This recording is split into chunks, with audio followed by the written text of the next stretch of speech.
y por eso, porque he sido víctima de violencia, he sido víctima del machismo. La pelota Perú, lo está haciendo bien, Tapia, profundo para Guerrero y el tercero, ¿no?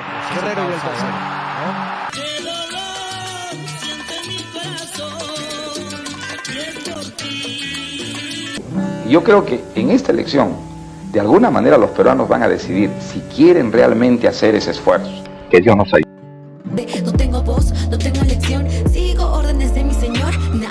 Yo me llamo Perú, es que mi raza es peruana, con la sangre y el alma, todos los colores. ¡A mi padre!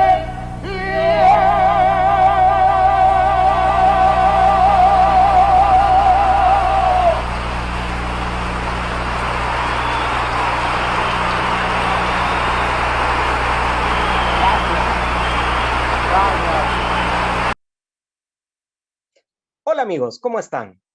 Yo leyendo un buen libro, Historias al ritmo de Chacalón, del escritor Fernando Carrasco Núñez.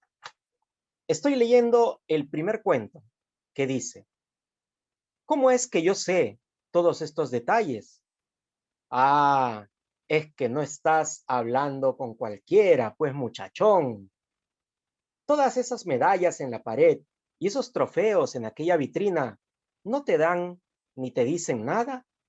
¿No te has dado cuenta todavía de quién te está contando esta historia futbolera? Mira bien este caramelo y nunca te olvides, estás conversando, muchachón, con Jorge Antonio Núñez de la Cruz, alias el Chaveta, el mejor 10 y asaltante de bancos que se haya visto por estos barrios desde hace algunas décadas. El Perú es un país de grandes escritores. Lamentablemente, no tenemos muchos lectores.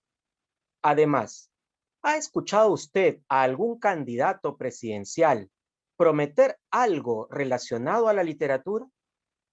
Ese arte que nos diera Guamán Poma de Ayala, Ricardo Palma, Javier Heró, César Vallejo y más recientemente Mario Vargas Llosa. ¿Qué estamos haciendo para recoger esa rebeldía, esa pasión y ese sentimiento progresista de los peruanos a través de las letras? Fernando Carrasco nos lo cuenta a continuación.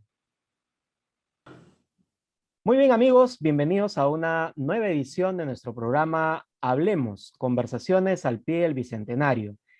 En esta oportunidad tenemos el placer y el privilegio de contar con la presencia del escritor Fernando Carrasco.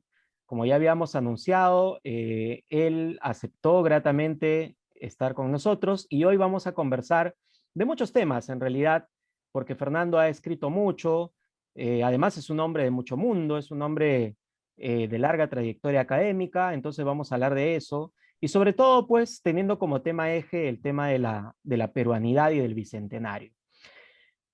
Fernando, muchas gracias por estar aquí y quiero preguntarte cómo te encuentras, pues, en esta época de pandemia que estamos viviendo todos. ¿Qué tal, Orlando? Qué gusto estar nuevamente contigo, retomar contacto a través de esta entrevista. Bueno, como muchos, pues también ahora ya pasando más tiempo en casa, lo que me permite nivelarme en algunas lecturas que estaban pendientes y poder avanzar también con algunos proyectos, ¿no? Y bueno, tratando pues de cuidarse siempre, porque esta situación está sumamente compleja y esperemos pues que pronto ya todos podamos superarla, ¿no? Sí, pues, complicado. En realidad ya hemos perdido a más de 30.000 compatriotas y los infectados, contagiados y afectados son muchísimos más. Pero bueno, yo quería empezar reflexionando contigo acerca de este tema de la relación que hay entre tus libros y la ciudad de Lima, ¿no? Eres una personalidad del centro de Lima, ¿no? Creo que todos los que te conocemos, siempre al verte y al saludarte, nos acordamos de aquellas jornadas bohemias en el centro de Lima, pero también de gran creatividad y de gran rigor académico de nuestras charlas y conversaciones. Lo primero que quiero preguntarte es, pues, ¿qué es lo que más te seduce del centro de Lima? Una pregunta muy interesante, en la medida en que me permite decir que uno pues escribe de aquello que más nos interesa, de aquello que nos produce también pues una serie de sentimientos muy intensos, ¿no? Y en ese sentido, así como uno puede escribir sobre personas entrañables, sobre acontecimientos que nos han marcado en la vida, también hay espacios, hay escenarios que están muy relacionados con nuestra vida, con nuestra historia. Y en este caso, pues, me pasa a mí con la ciudad de Lima, ¿no? Lima es el lugar que yo conozco bastante bien, donde me he desplazado a lo largo de mi vida desde muy temprana edad, porque he empezado también yo a laborar desde muy pequeño. Y bueno, entonces hay una relación muy entrañable con Lima, con lo que es el centro de Lima, ¿no? La Plaza San Martín y sus alrededores, la Plaza de Armas, el Jirón de la Unión, lo que es la Avenida de la Colmena. Posteriormente, pues, el ya mítico Jirón Quilca, donde, bueno, conocí a muchos amigos, gente intelectual de mucha valía, con los que yo he tenido la oportunidad de conversar sobre distintos temas, ¿no? Hemos conversado mucho sobre política nacional, sobre arte y especialmente sobre música y literatura, que es lo que más nos interesa, que es lo que más nos llena. Y bueno, en ese sentido, mis cuentos están vinculados pues en ese escenario que yo he conocido bastante bien. Pero así como he ambientado muchos de mis cuentos en lo que es Lima, el centro de Lima, también he ambientado otros cuentos en lo que son las barriadas de Lima, ¿no? El mundo que está en los extramuros del centro de Lima. Y bueno, porque yo también he conocido muy bien este otro espacio, este otro escenario que muchas veces es desconocido para un gran sector de nuestra sociedad, todo lo que es el mundo popular, el mundo suburbano de Lima, lo he conocido también bastante, digamos, de manera muy íntima y muy profunda, y eso es lo que también he volcado en algunos de mis relatos, ¿no? Precisamente tengo a la mano tu última producción. Bueno, creo que ahí no se aprecia muy bien por el fondo, pero tengo a la mano pues tu último libro, Historias al ritmo de Chacalón, y quería traer pues a colación la introducción a este cuento que se llama Tú serás la causa de mi muerte, ¿no?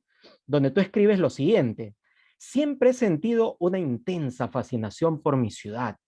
Siempre me ha cautivado Lima. Aquí han transcurrido los 30 años de mi vida. Aquí he amado en demasía y también he llorado, no pocas veces, por amor. Fernando, cuéntanos, ¿por qué has llorado por amor? ¿Cuándo has llorado por amor? ¿Cómo fue eso? Cuéntanos. Bueno, lo que sucede es que en ese relato que has leído, en realidad, cuando uno escribe, cuando hace literatura, lo que uno empieza por crear es un narrador.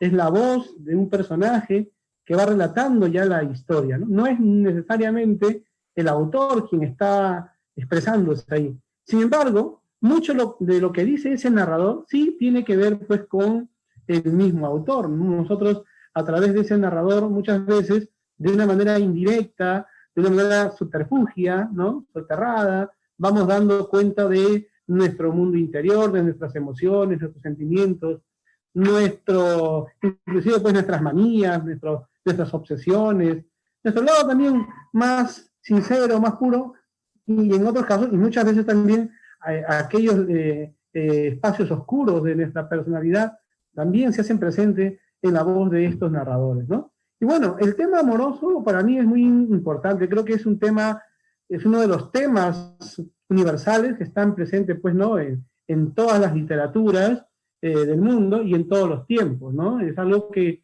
a nosotros también nos ha tocado, nos ha hecho experimentar situaciones intensas, muchas veces situaciones límites, y creo pues no ser la excepción.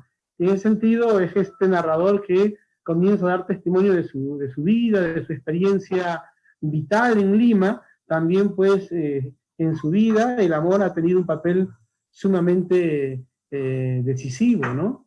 Y sobre ello también se va moviendo pues la historia de ese relato que has empezado, del cual estamos comentando, ¿no? Tú serás la causa de mi muerte, que a la vez es el título de una canción interpretada por Chacalón. Has toreado bien mi pregunta, Fernando, ¿ah? No me has contado en qué momento has llorado de amor, ya me lo contarás en otra oportunidad, pero hablando de eso, y es interesante lo que dices, el tema del amor, ¿tú crees que los peruanos sabemos amar? Porque todo lo que vemos en la televisión, hablando del amor trágico, del amor no solo nostálgico, sino también del amor violento, ¿no? Pareciera como que somos una sociedad que no supiera amar, ¿no? Y bueno, en sociedades como las nuestras, marcadas muchas veces por el machismo, este tema del amor se trastoca y llega a situaciones, pues, no, o a desenlaces no siempre felices, ¿no? Entonces hay una visión un tanto también ahí, digamos, trastocada del tema amoroso, lo que es el amor, la relación que se puede tener con una persona, ¿no? En una situación de coordinación, de armonía, y muchas veces pues vemos que eso se rompe y se vive más una relación muchas veces de subordinación, en donde muchas veces una de las personas termina cediendo a esa situación y entonces todo se vuelve pues, ya esa armonía se rompe y se vuelve un conflicto muchas veces cotidiano. Y lo peor es que a veces las partes terminan pues cediendo y acostumbrándose en una situación de amor-odio constante, ¿no? Eso es lo que yo he podido percibir también en el mundo en que yo me desenvuelvo, todo lo que he conocido, he escuchado, he leído, ¿no? Entonces, creo que es una situación muy compleja lo que se vive, ¿no? Ese amor idealizado solamente vemos en los textos de la literatura romántica, porque en la realidad nos encontramos a situaciones, pues, atípicas, muchas veces complejas, dolientes, pero al mismo tiempo perseverantes. Es lo más, ¿no? Es lo más paradójico. Vámonos al lado contrario. Si bien es cierto, hay un enfoque del amor entre tus personajes, que es un enfoque quizá un poco más del amor de la tribu o de la banda o de la comunidad, donde está el metralleta, donde está pues el chaveta, ¿no? Donde están todos tus personajes. Vámonos al lado contrario, vámonos al odio, ¿no? Que es la otra gran cara de esta moneda de la condición humana. Debe haber cosas que tú odias de la ciudad. ¿Qué es lo que tú más odias de Lima? Efectivamente es un sentimiento que no conozco, ¿no? Ha habido por ahí de repente situaciones de cierto rechazo, cierta animadversión, de pronto podamos decir, pero un sentimiento de odio en el cual se pueda desear el mal total a alguna persona, a algún semejante, eso nunca ha abrigado espacio en mí, ¿no? Lo que sí es una suerte de sentimiento tal vez de indignación, de aversión, por ciertas situaciones que percibimos pues en nuestra vida, ¿no? Y que en mi caso está más vinculado a lo que es, por ejemplo, la situación política en la que vivimos, ¿no? Entonces, conocer o saber de personajes, por ejemplo, que están vinculados al mundo de la delincuencia, de la corrupción, sobre todo en el mundo, por ejemplo, de la política, en una sociedad como la nuestra, ¿no? Donde encontramos pues que hay personas que se mueren por falta de recursos, porque el Estado no se abastece, entre comillas, ¿no? Donde vemos personas que se mueren por tuberculosis, por falta de tratamiento por causa del SIDA, o cuando vemos que hay niños que se mueren a causa del friaje, por ejemplo, en Puno, y que poco o nada se hace al respecto. Y de pronto nos enteramos que hay pillos de nuestra política que se llevan pues millones de dólares, ¿no? Entonces, eso es lo que causa pues una cierta sublevación, ¿no? Ser conscientes de que vivimos en un país donde su clase política se muestra insensible, es inepta, y por otro lado también está sumamente contaminada por la corrupción. Y que entre líneas también se puede percibir ¿no? En mi literatura, ¿no? Entonces, más que obvio, entonces lo que existe pues es este sentimiento de descontento, de indignación, por lo que se ve sobre todo pues dentro de nuestra clase política. Basadre decía precisamente en su análisis de la sociedad peruana que había digamos, hay dos caras de esta posibilidad peruana, ¿no? Por un lado tenemos la posibilidad de la solidaridad, ¿no? Que para Basadre era fundamental para salir adelante como país, pero por el otro lado también estaba el tema de la desigualdad, ¿no? Que ha sido una constante prácticamente desde los comienzos de la República y antes, ¿no? de la fundación de la República. Esta desigualdad, pues, que más que unirnos, nos desune, ¿no? Y más que igualarnos, nos divide, ¿no? Entonces, el ser humano se subleva, se revela a su destino. Actitud rebelde que tú tocaste, pues, en este proyecto de libro, que se llamó en un comienzo como Toros Enfurecidos y que luego terminaste titulando de otra manera. Cuéntanos un poco sobre ese libro. No, te refieres ya a mi tercer libro, ¿sí? Efectivamente, en un primer momento el título provisional era Como Toros Enfurecidos, y que gracias a una sugerencia del maestro Osvaldo Reynoso quedó con el título de Bolero Matancero, ¿no? Osvaldo es una persona pues que me ha apoyado bastante también en mi carrera como escritor, y bueno, leyó el libro, le gustaron los cuentos, pero me dijo, el título tiene que ser Bolero Matancero. Y bueno, yo cedí ante la sugerencia del maestro y sí, me pareció el título más acertado y quedó pues como Bolero Matancero, que es el título de uno de los cuentos que conforman el libro. Pero dentro de ese libro hay un cuento en particular titulado José Gregorio Congo Cimarrón, que es la historia de un esclavo cimarrón pues de la Lima colonial. Y efectivamente, creo que ese sentimiento al cual nos estamos refiriendo, y en ese sentido me parece bastante precisa tu pregunta, ¿no? Muchas veces lo que uno tiene pues muy adentro busca plasmarlo a través de una manera, ¿no? Y no ha sido de pronto muy consciente, pero ha aflorado, noto ahora, en este sentimiento del cual hablábamos, ¿no? De indignación y rebeldía frente a lo que vemos, ha sido plasmado a través de la figura de este personaje, ¿no? Que se siente pues avasallado, no solamente él, porque ha sido víctima de los atropellos del hacendado, sino también él actúa en nombre de todo el grupo al que pertenece, ¿no? Y entonces va a buscar la manera de saldar cuentas con el hacendado, ¿no? Este esclavo cimarrón se las arregla para luego cobrarse una venganza. Y es que el libro, Bolero Matancero, está compuesto de 10 cuentos, donde todas las historias giran en torno al tema de la venganza, ¿no? Entonces, vemos que lo que se percibe en esta historia, que de pronto podemos notar entre líneas, es que frente a esta situación, muchas veces, pues, de atropello, de indignación, de injusticia constante en la que vivimos, pareciera que no existiese ninguna otra salida sino solamente ello, ¿no? En otro de tus célebres cuentos titulado Una cicatriz rencorosa, que casualmente figura pues creo que fue tu primera producción, creo que no se ve por el fondo, pero me refiero al Cantar de Helena y otras muertes, ¿no? Hay como una especie de pandilla en los extramuros de la ciudad, ¿no? Hay como una especie de hermandad, digamos, de personas que buscan vengar, ¿no? A este personaje que al parecer es el papá de estos muchachos, ¿no? Y que ha sido cortado en la cara pues por un rival, y van y bueno, se vengan, no voy a decir cómo, pero se vengan de él, ¿no? O sea, tenemos ese tipo de rebeldía, que es la rebeldía, digamos, no sé si decirlo lumpenesca, no sé si decirlo de barriada, pero también tenemos la otra rebeldía, ¿no? La rebeldía constructiva, que es la que, por ejemplo, llevó en algún momento a los patriotas a ir consolidando esta independencia de la que se habla, ¿no?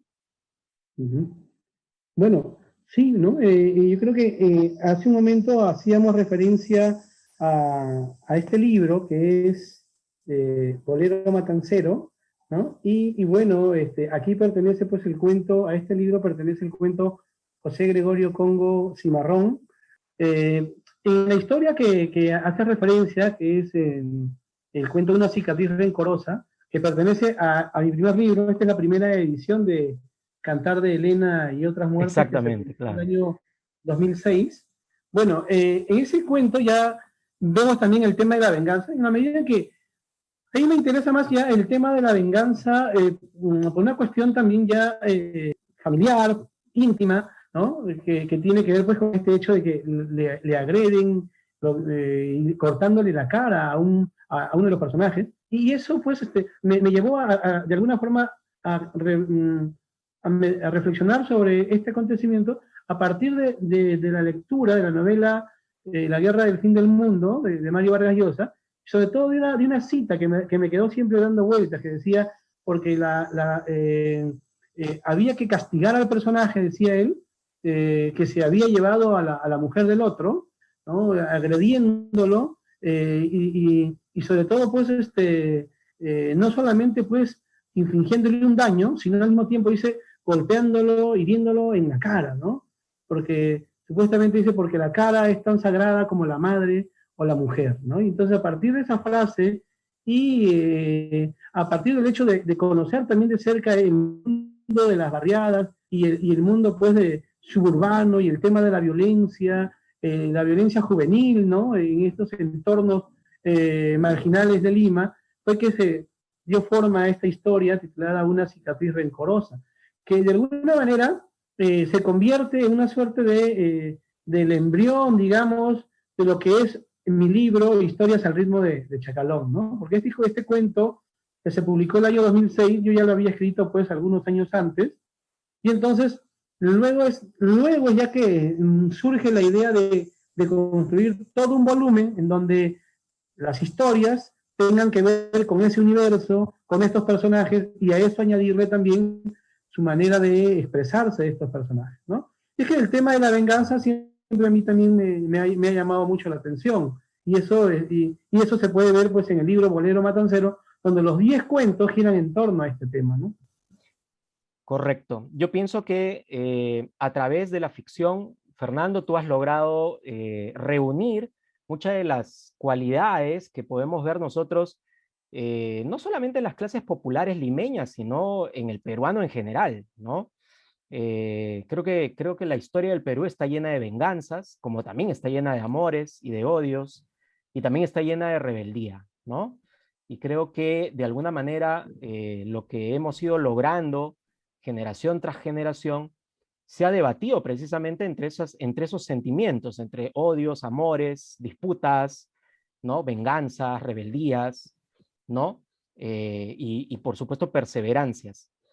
Quería preguntarte ahora sobre una contradicción que yo he detectado un poco en las cosas que tú comentabas en otras entrevistas. Por ejemplo, una de las cosas que tú decías en una de ellas es que tu objetivo como escritor no es alcanzar la fama, no es hacerte conocido, no es necesariamente ser popular. Sin embargo, al mismo tiempo, también has dicho que eres un hombre que cultiva mucho la amistad, ¿no? Y que pocas cosas en la vida te hacen feliz como gozar pues de la cercanía y de la colectividad de los amigos. ¿No hay una pequeña contradicción allí, Fernando? Bueno, creo que habría que precisar que lo que alguna vez sostuve es que uno no escribe, lo creo, que no debería dedicarse a la literatura pensando en lo que es tener llamado por una necesidad de mostrarse, de estar siempre, digamos, en la palestra, de estar en todo momento, digamos, pues, con esa sed del relumbrón, del espectáculo. Muchas veces he notado, y creo que por eso lo decía, en algunos autores, sobre todo que estaban comenzando, había en ellos esa impetuosidad más por mostrarse, por aparecer, por ser siempre, estar bajo los reflectores, y de pronto pues creo que les ganaba más el deseo, esa actitud y ese deseo, que de pronto dedicarse a escribir y a mostrar lo que estaba muy dentro de ellos, y al mismo tiempo ir avanzando, aprendiendo, a ir haciéndose cada vez más diestros en este arte que es pues escribir cuentos, novelas, o hacer poesía o piezas teatrales, que es una actividad que implica mucha lectura, mucha dedicación, mucha pasión, y pareciera que en algunos casos van a, como que invierten más energía en ver cómo se muestran, en lugar de estar dedicándole más tiempo y mayor energía y pasión a lo que es escribir día a día, corregir, pulir, leer, conversar con los maestros, que hay muchos en nuestro contexto, a quienes se les debe bastante. Y bueno, yo me refería más a ello, ¿no? Y en ese sentido también va a colación la idea de la amistad. Yo soy una de las personas que cultiva mucho la amistad de muchos de años, ¿no? Cuando conozco personas que también saben manifestarse de una manera muy afectiva a través de sus palabras, a través de sus mismas acciones. Entonces es interesante saber cómo están, conversar, interesarse también por ellos, intercambiar opiniones, intercambiar libros, y bueno, es interesante. En el caso nuestro, nos conocemos bastante jóvenes, han pasado muchos años, creo que teníamos 19, por ahí, 20 años cuando nos hemos conocido como profesores en alguna oportunidad, en una institución de Lima. Y mira, han pasado los años y aquí estamos pues todavía conversando, lo que siempre hemos hecho desde que nos conocimos, hablando sobre los temas que más nos apasionan. Y lo mismo sucede pues con personas de otros lugares, donde yo he estado, siempre he tenido la suerte de conocer también así personas muy sinceras, que saben también manifestar entregar su amistad, y bueno, yo también la sé, digamos, pues, cultivar de la mejor forma, ¿no? Y entonces, eso es otra de las cosas gratas que tengo en la vida, muchos amigos, ¿no? Muchos amigos, gente buena, que me ha brindado su afecto de manera constante y a quienes yo les estoy siempre muy agradecido, ¿no?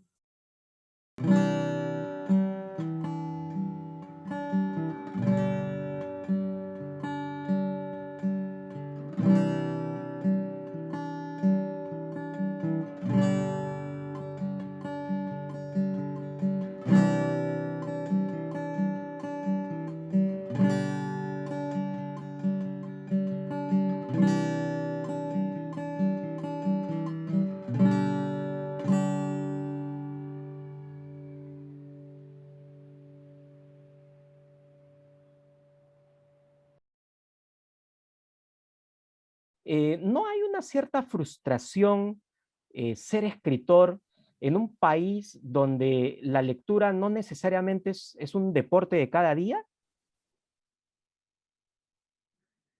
Se podría decir, ¿no?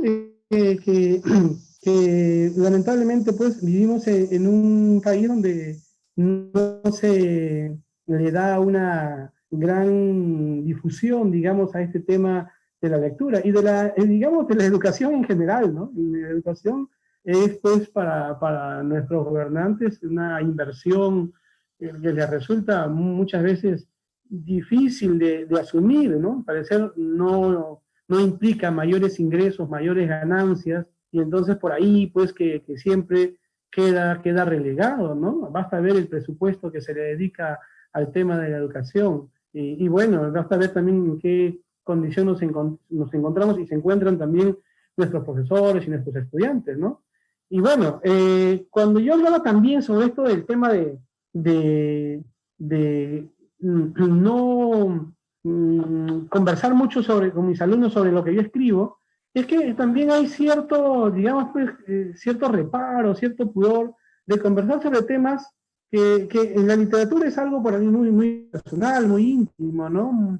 Donde de alguna forma está uno volcado ahí, todos sus sentimientos, nuestro mundo interior, uno queda expuesto en ese tipo de textos. Todas las pulsaciones que tiene el ser humano. Sí, claro. Y entonces, Y yo me refería en este caso, sobre todo a lectores, los más muchachos, jóvenes, inquietos, todavía pues que no han madurado a la vida y de pronto lo asumen esto de manera pues muy, a veces por ahí nada seria, ¿no? Entonces por ahí prefiero yo no entrar en este tipo de conversaciones con los muchachos, ¿no? Pero sí, ya más con los jóvenes, que también he dictado en academias, en la misma Universidad de San Marcos.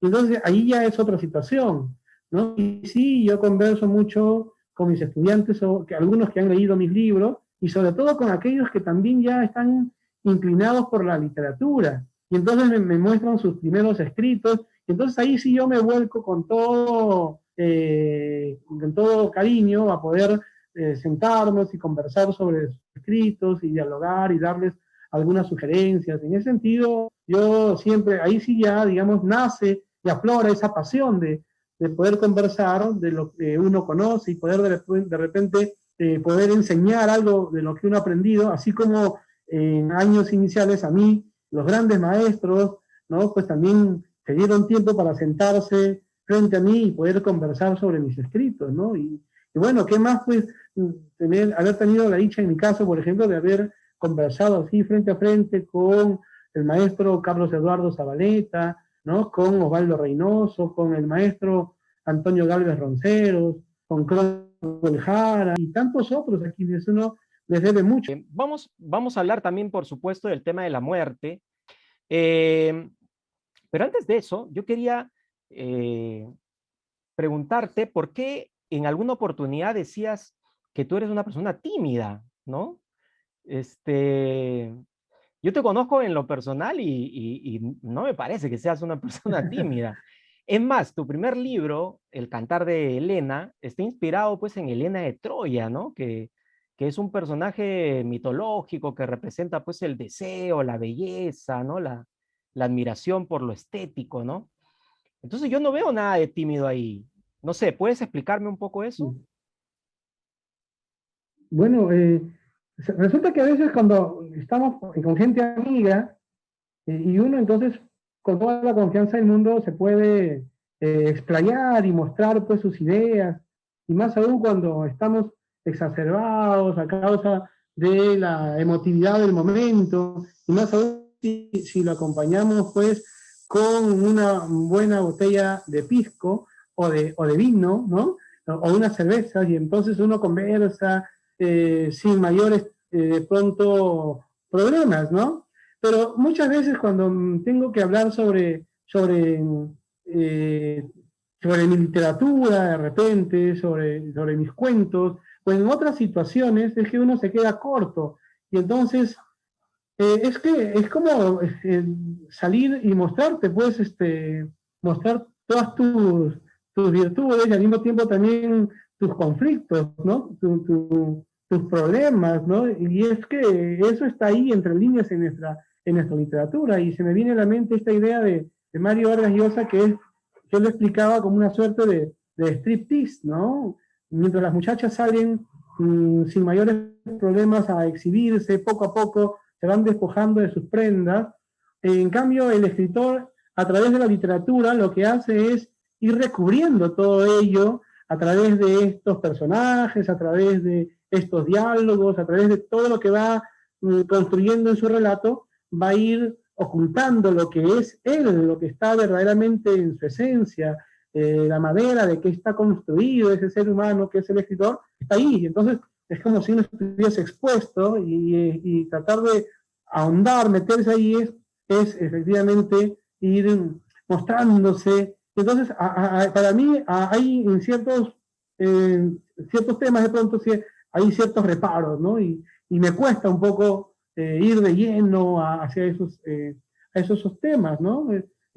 Tal vez ahí me refería a cierta timidez en ese sentido de expresar ese tipo de situaciones, porque cuando hay personas que no conocen mucho, y me ha pasado, sobre el tema de la literatura, y no van a conversar, digamos, con la seriedad del caso, ¿no? Entonces a mí me cuesta mucho conversar con estas personas, o con, digamos, los muchachitos que están tomando de repente las cosas a la ligera, sin el interés del caso, entonces a mí me cuesta mucho hablar sobre lo que uno escribe, sobre lo que está planificando, sobre cuáles son los temas que ha desarrollado, en fin, ¿no?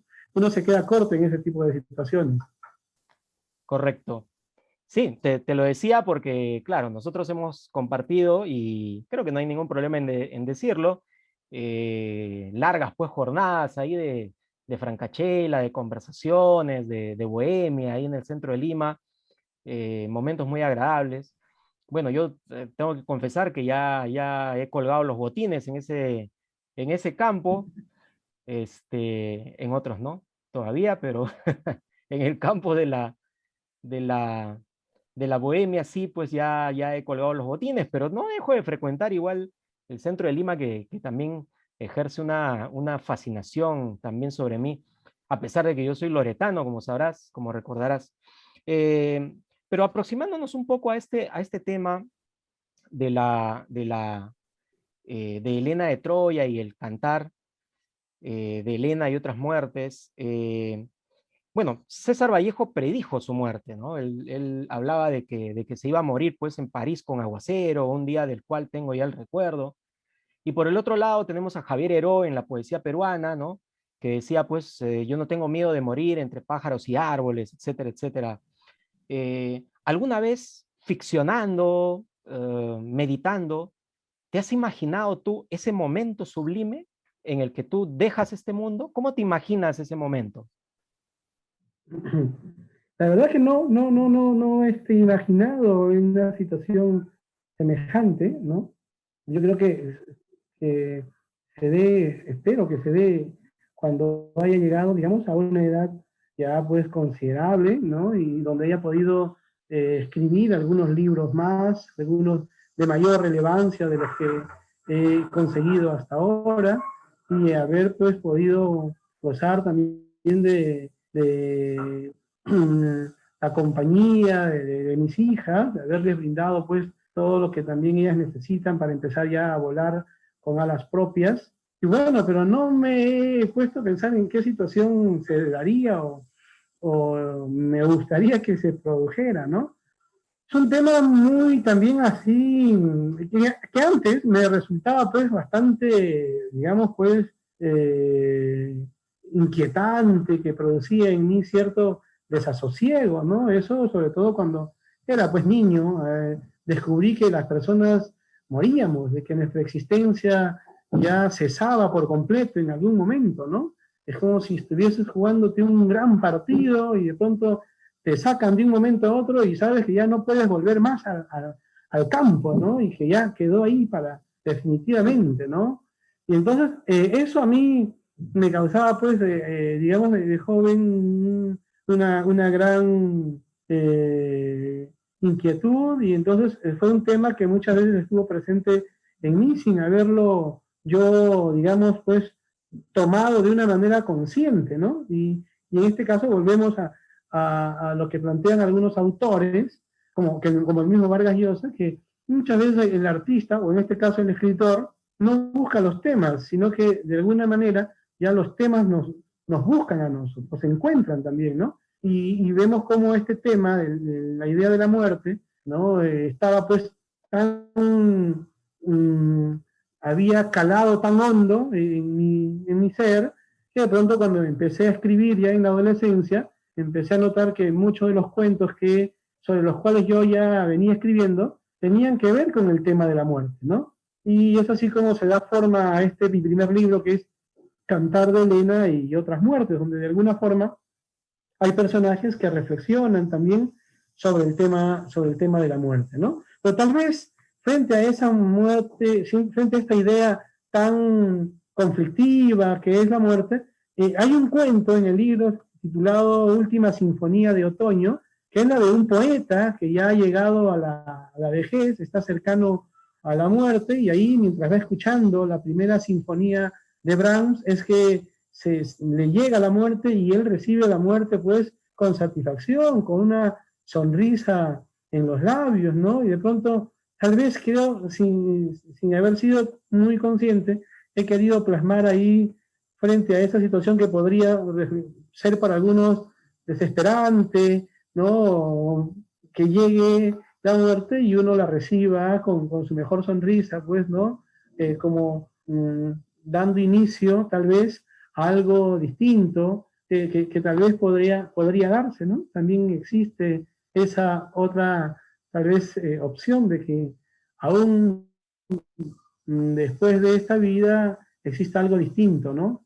Exista algo diferente, algo más allá de esta existencia. Esa esperanza suprahumana. Ya que hablas de morirse sonriendo, es la muerte quizá con el deber ya cumplido, ¿no? Es la muerte idealizada quizá de un Alfonso Ugarte o de un Miguel Grau bueno, dicen las crónicas que se inmolaron pues por una causa y es la muerte del deber cumplido. Pero los peruanos como que a veces no cerramos los ciclos, ¿no?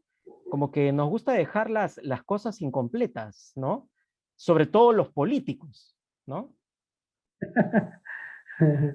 Yo creo que completan bien ellos, completan bien, pero a lo que van, pues, ¿no? El político, en su mayoría, sabe, ¿no? Y sobre todo en estos tiempos, como vemos, saben a qué llegan a la política y saben hacer su trabajo y les va muy bien, ¿no? Entonces, por ese lado creo que más bien son los que de alguna manera actúan de una manera muy bien calculada, muy reflexiva, saben, no dan ningún paso de manera gratuita, y ahí los vemos, ¿no? Exitosos, victoriosos, ¿no?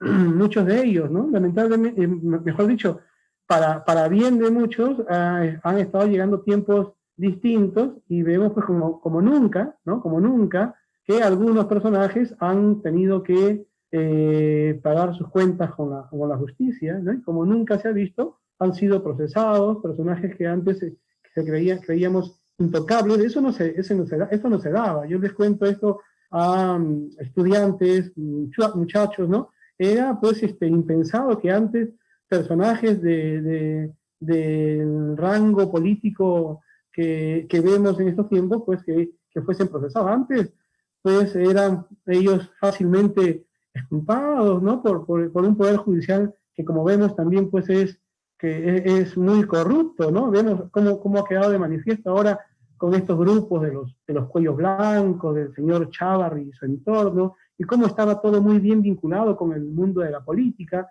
Vimos cómo blindaban al señor Chávarri los apristas, los fujimoristas, en un toma y dama, ¿no? Toma y dame, ¿no? Había que blindarlo porque gente como él y su entorno se encargaban luego de limpiarlos, de dejarlos pues limpios de toda culpa, ¿no?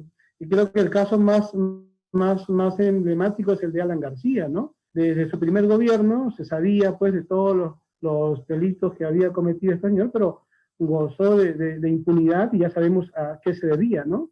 Hasta que de pronto, en los últimos tiempos, se vio acorralado por las investigaciones que se dieron, las cosas que salieron a la luz, y vimos el desenlace que decidió tomar, ¿no? Ahora, retornando un poco a este tema de lo urbano y de la limeñidad en la peruanidad, otro de los inquilinos recurrentes que tiene el centro de Lima es la llamada generación del Bicentenario, ¿no? Que es la que marchó pues en las últimas décadas en pro de estas reformas políticas de las que tú hablas o las que acabas de aludir. ¿Tienes fe en la llamada generación del Bicentenario, Fernando? Sí, vemos que hay un sector social que también, pues, como ha quedado demostrado, sabe indignarse frente a las situaciones que estamos viendo, ¿no? Muchachos que de pronto no asumían ninguna bandera política. Ellos se manifestaban no desde un partido, sino simplemente desde el partido de la indignación frente a todo lo que se venía suscitando, ¿no? Y esperemos pues que ellos también luego ya al hacerse también ya ciudadanos y profesionales, mantengan esa actitud de indignación frente a los atropellos, frente a la iniquidad, frente a la desigualdad que se vive, y con nuevos ciudadanos podamos construir una sociedad distinta, ¿no? La idea sería, pues, llegar al Bicentenario al menos con un grupo humano que al menos nos brinde la esperanza de que esto, con el pasar de los años, pueda ir cambiando, pueda ir mejorando poco a poco, ¿no? Y pensar que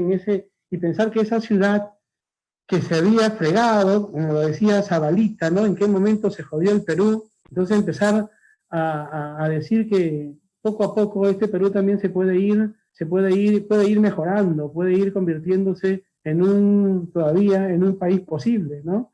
Y esperemos que así sea, esperemos que poco a poco vengan nuevas generaciones que brinden, pues, profesionales capaces, sensibles con las necesidades, sobre todo de los más necesitados, capaces, y al mismo tiempo, pues, que esa indignación todavía se consolide, se fortifique, para al mismo tiempo sean, además de sensibles y capaces, personajes que se nieguen a la corrupción, que lamentablemente está muy enquistada, ¿no? Dentro de nuestra clase política y dentro de nuestra sociedad en general, lamentablemente, ¿no?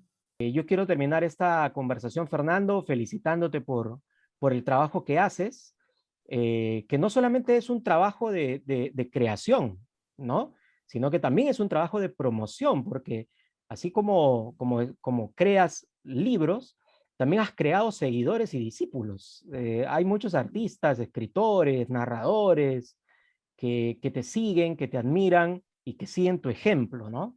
Y creo que eso es importantísimo de cara al Bicentenario, porque necesitamos nosotros conocer de nuestras letras, necesitamos valorar a nuestros artistas y necesitamos hallar ese rumbo que estamos buscando hace 200 años. Quiero cerrar entonces esta conversación, Fernando, agradeciéndote por tu tiempo y diciéndote que tú eres una personalidad del Bicentenario, Fernando. Y quiero que sigas adelante con ese mismo empeño y con ese mismo talento de siempre.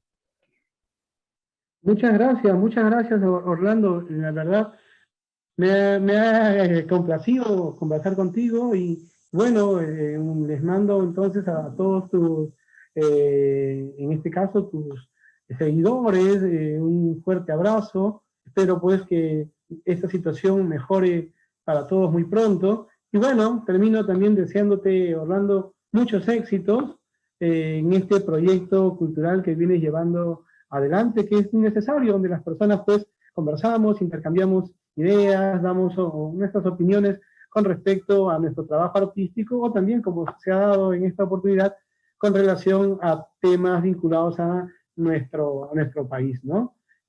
Para mí ha sido muy grato, y te mando entonces un fuerte abrazo, y esperemos, pues, que todo esto se supere pronto y poder reencontrarnos y, como aquellos tiempos, conversar y seguir charlando sobre lo que nos apasiona, que es el arte, la literatura, la música, y bueno, sobre tantos otros aspectos que nos unen, Orlando. Un fuerte abrazo para ti, muchas gracias nuevamente. Gracias a ti, Fernando.